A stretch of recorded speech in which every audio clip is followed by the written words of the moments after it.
studio of Squest Productions. Just a little overview. Got the Akai MPK49 USB MIDI controller, the Rocket 5s, studio monitors. Makes everything sound good. Just a USB interface using the M Audio mobile pre. There's a preamp by Art, cheap little preamp. I got the microphone actually hanging up there. It's a Rode NT1A. It's the one I'm using currently. And the software, Ableton Live 7. Alright, so a lot of guys, when they put together beats, they like to start with the beat. I like to start with the melody. It's just a personal preference, I suppose. So what I'm going to do is, I got a sample that I found that I want to use, and I like to sample stuff, a lot of stuff from old school funk, pretty much whatever I can get my hands on, mostly old school stuff. I found this song here. This song is by a man named Joe Bataan, very well known, kind of a guy that was a Hispanic gentleman, jumped into old school funk music, and there's a song he did that's called When We Get Married. It goes out like this.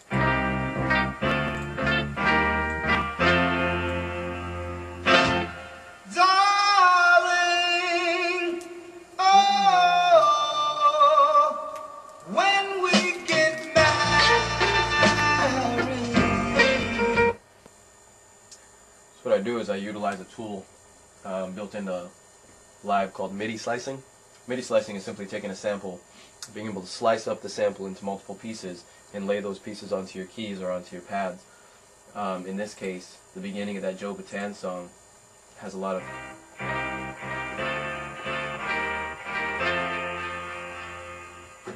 that first little opening piece. So now I got each piece laid on the keys, and if you'll notice, there's also an echo, kind of like a panning echo afterwards that I added to it. So what I do is take that initial piece, and instead of playing them in order, play them in a different order, make my own little melody out of it.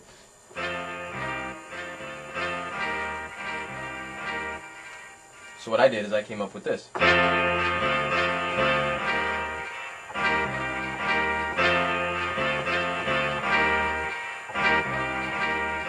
Something like that. It's a nice little melody using the same 4 keys that his song started with. Make my own little melody out of it. The other piece that I took off of the song that works really well is the opening piece of his vocal. Did the same thing, put the panning echo on it.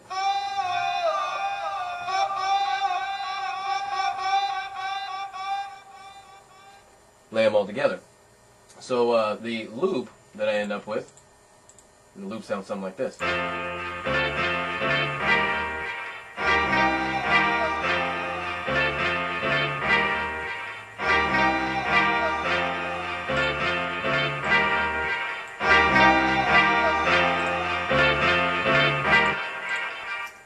Sounds nice, right?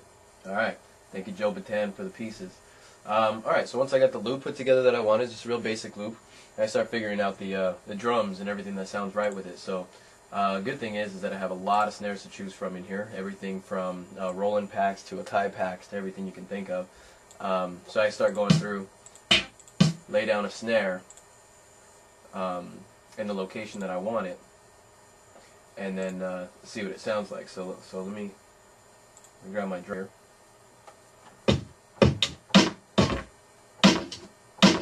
Okay. So what I can do is I can take my drum kit here. Let's try that one in there. I think that one actually might work pretty good. See what that sounds like. Not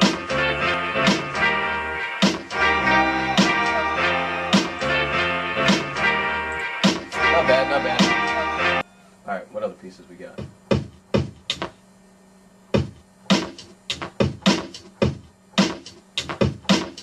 Nice. Alright, I'm gonna lace up here.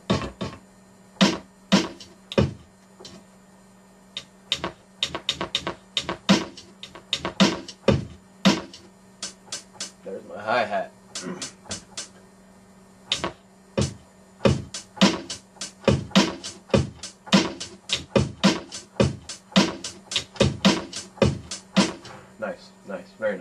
Let's lay it down.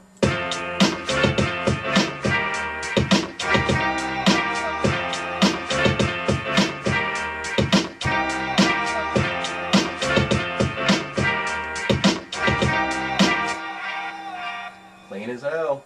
Alright, next piece. We're going to go on to a bass line. That's not a bass line.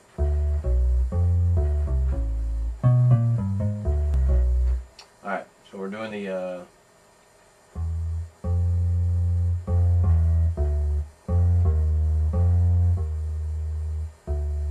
let's see what we've got.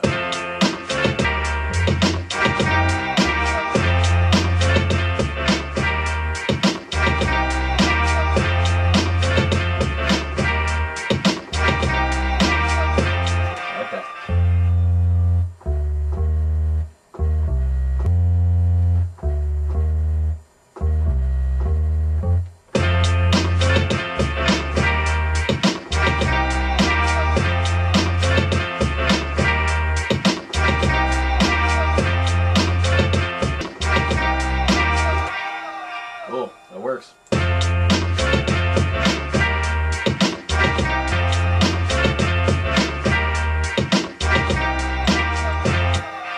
Being a kind of a uppity hip hop song, and then that nice little scratch is sounding good right there. Just a little, you know what I'm saying? Luckily, let me find it here.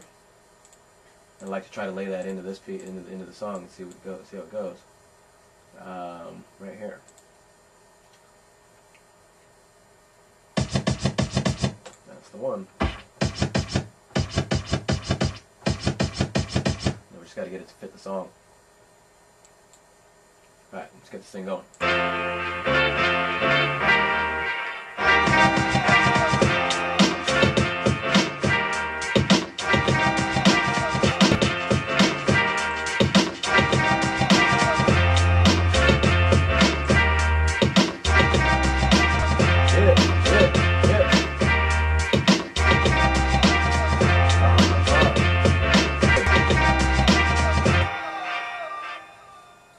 That's beautiful. I think the only thing that'll top it off is using the old school samples, give it the effect. I did use an MP3. This didn't come off vinyl, but I do use vinyl, and when I use the vinyl, the thing I like about it is the sound of the crackling of the vinyl. Modern technology, you can. So I got this vinyl crackling noise. I'm gonna go ahead and try it out and see what it, see how it sounds. See what we got. That wasn't it.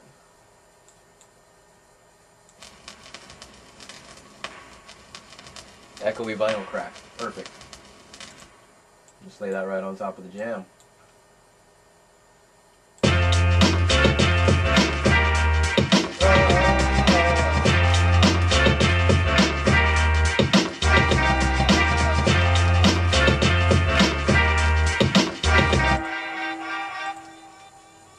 And then as a final, put it all together.